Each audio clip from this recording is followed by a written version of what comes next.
Le avrebbe fatto credere di essere un amico della madre, invitandola a salire sul suo furgone bianco. Vittima dell'adescamento ad Abano Terme, una studentessa di seconda media dell'Istituto Comprensivo Vittorino da Feltre. Secondo il racconto della ragazzina, martedì pomeriggio, dopo essere uscita da scuola, sarebbe stata avvicinata dall'uomo sui 40-50 anni in piazza Mercato.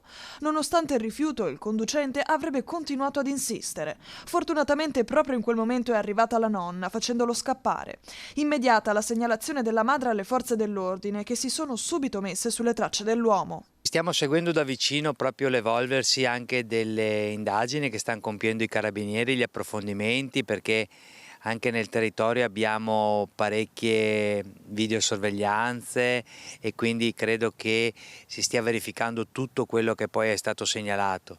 Sicuramente è alta l'attenzione, sicuramente seguiamo da vicino l'evolversi di questa situazione. Una vicenda che ha creato non poco panico tra i familiari, avvisati nelle chat delle varie classi dell'istituto. Come padre, mi metto in posizione come un padre e rompo le gambe a quello che fa queste robe, perché non è normale di succedere queste cose in giorni che sono adesso.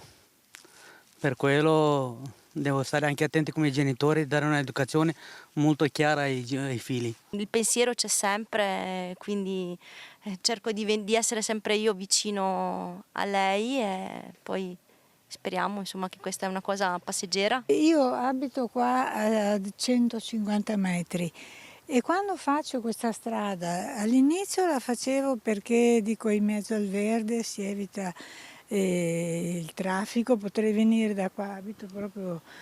E da quando ci sono questi casi qua che ti aggrediscono di giorno, ti accoltellano senza nessun motivo, eccetera, ho paura. Come sempre ci si dà da fare, ci si accorge quando è troppo tardi, come dire, no, si chiude la stalla quando sono già scappati i buoi.